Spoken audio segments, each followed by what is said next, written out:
isn't an empathic sense because it's all just a picture and words and a picture and words. It's two and not three-dimensional. Precisely. There's no real connect with emotional content with regard to Well, all I can think of is these video texting, games where if you get shot and killed and you just become a new soldier or whatever else.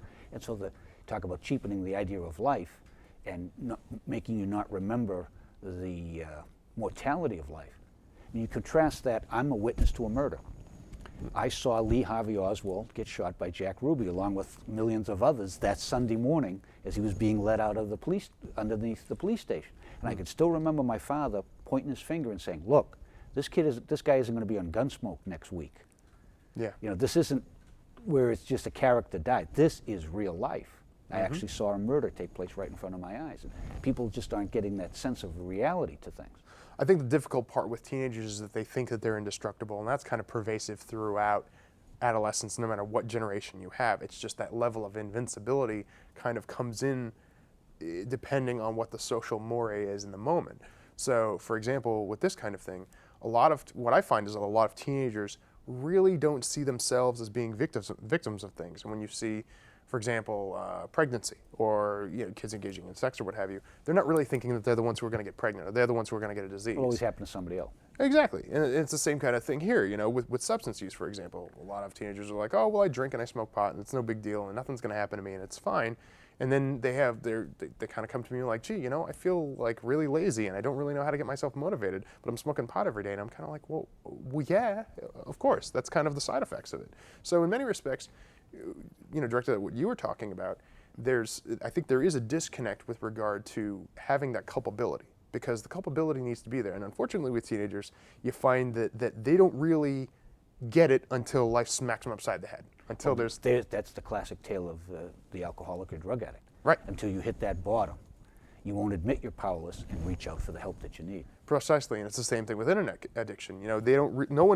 No one who comes to me because, well, I'm having this problem and I know I've got a problem, and even though it's not really affecting my outside world too much, it's still affecting me. No, most of the people who come to me are like, yeah, my wife caught me downloading porn. Yeah, I'm having this problem where I'm not talking to people. Yeah, I got fired from work because I was on the internet too much. We always hear in the church basements is I came for help more because I was feeling the heat than I saw the light. That's pretty much it.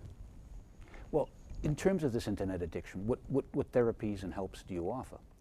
Well, for me, I kind of have ironically, I kind of use a computer analogy, and I like to use acronyms because I think those are easy to remember.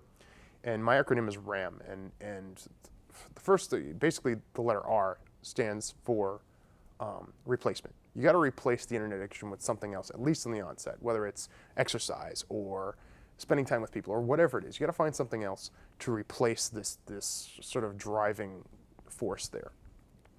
The A is aversion. Get away from the computer and get out and get social. So initially you replace it with some other kind of hobby, whether it's doing something with your hands or doing something that is outside of the computer. Aversion then is going and trying to find another place and another avenue to go in, specifically social, to try and get yourself out of the picture, which is kind of like depression. Like anybody who's depressed comes to my office, I'm like, look, just get out there, get social, hang out with people, spend some time. You'll find that the world isn't as bad as you think it is. And then the M in RAM is meaning. Find some meaning and purpose to your life, because generally speaking, people who have internet addiction don't really feel like there's any purpose. There's no value. And by finding a meaning and a purpose to your life, you find that you don't really have the time to kind of sit there and spend these hours online talking to people because you have a greater purpose in mind. Well, see, one of the things I remember, I had the ignominy at the age of 50 to be at a rehab that was on the grounds of the first reform school in the United States. So I speak out of the authority of being in reform school at 50, almost literally. Yeah. And I was taught, in terms of recovery, a generic approach. I was very surprised that they weren't touting the 12-step model, in drumming AA or whatever, NA, as much. They offered it, it was available, but it wasn't the whole ball of wax. Sure.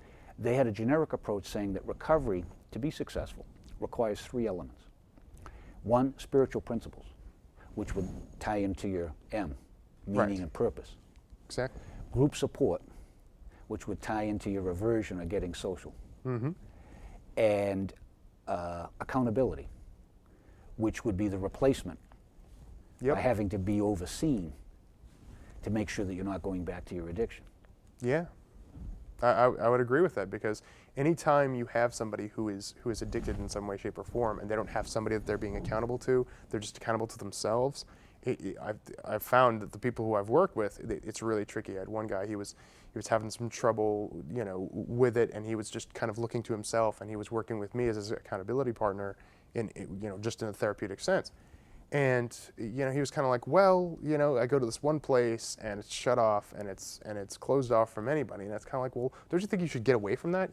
Get out of there, avert that sort of place. And he's like, well, I kind of need to go in there for this purpose. And it's kind of Almost like the guy saying, I'm going to go see my friends in the bar. I won't drink. Yeah, have exactly, Coca-Cola. exactly. So it's Hang kind of around like the barbershop long enough, you have a haircut.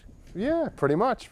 So I kind of look at it that way. Like, okay, if you're gonna, don't put yourself in a place that's gonna get you, there. And unfortunately for a lot of people, there's a computer in every home. So it's hard to kind of avert yourself from internet addiction if you're just sitting in front of a computer. And the crazy part about all this is that if you have agoraphobia in addition to this, and you're staying at home and you're just on your computer, then what? You're kind of stuck. So sometimes internet addiction can kind of couple in with other mental health disorders. You've got depression kind of tied in there. You've got people who are bipolar disorder who get really dramatic on the internet. They get really dramatic, for lack of a better term, with other people who they're connecting with. And so there's a number of different difficulties with regard to this, because it's so easy. For the most part, it's free, or it's something they're already paying for, so they don't have to go out and spend extra money on it. They don't have to go and do other things. Right. The cost of the addiction seems less in terms of money or other things, but time and in relationships. Precisely. And one of the things that I say is, you only got enough time. You only have so much time on this planet. You can spend that time however you like, but once you spend it, it's gone. It's kind of like money in some respects. What we were taught in recovery was yesterday's history. It's a canceled check. Yeah. Tomorrow is a promissory note that hasn't come due yet. Today is spendable cash. Invest it wisely. Exactly. Now, in terms of the internet addiction, you talked about off air before we started about the hypothalamus and how all addiction is seen by many as a mental health situation in the form of an overreaction or overstimulation of the hypothalamus. Could you explain how, when you're an internet addict, how it biochemically presents itself in your body? How does the addiction take place in your body? Well, some have said that pornography addiction is similar to crack cocaine in its addictive properties. So generally what happens is you start engaging in whether it's pornography or whether it's social networking or online video gaming or whatever it is, and then there's this positive connection that's created within ourselves. The brain then creates serotonin and has these good feelings. So what happens is you create a cognitive behavioral connection between actually doing the action of going online and doing whatever it is you're going to do, and then there's a response. You get some feeling, some good feeling. So the brain says, I get a good feeling from doing this. So whenever you're looking for a good feeling, you go straight to the computer and say, okay, this is what I got to do, or you go start gaming or whatever it is. So that's kind of part of that piece, is that there's a cognitive behavioral connection between going and actually getting online and doing all this stuff and feeling good. And I think that's why a lot of people do it, just like anything else. Now, I'm told that it creates over-habituated patterns of behavior, ruts in the brain. Just like when I'm a recovering Amway distributor. Okay. And we used to, in presenting the opportunity, talk about the rut system, where you get up in the morning, go to work, come back, and you just dig a hole for yourself, a rut into your life. These habituated patterns of behavior create ruts in the brain, I'm told. This is what our Dr. Daniel Amen, Change Your Brain, Change Your Life, doing the MRIs and the brain scans of addicts, et cetera. Well, it's that kind of thing when you develop a pattern of behavior.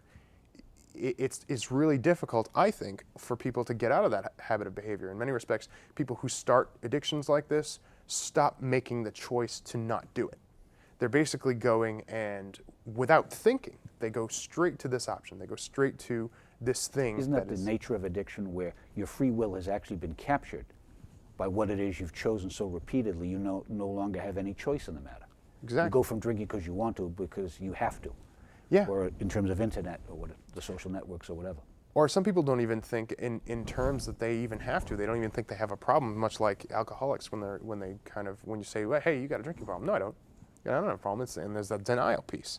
So it's the same kind of thing. The neural pathways are created and they're embedded in there, and how to get them out it involves a change in behavior. It involves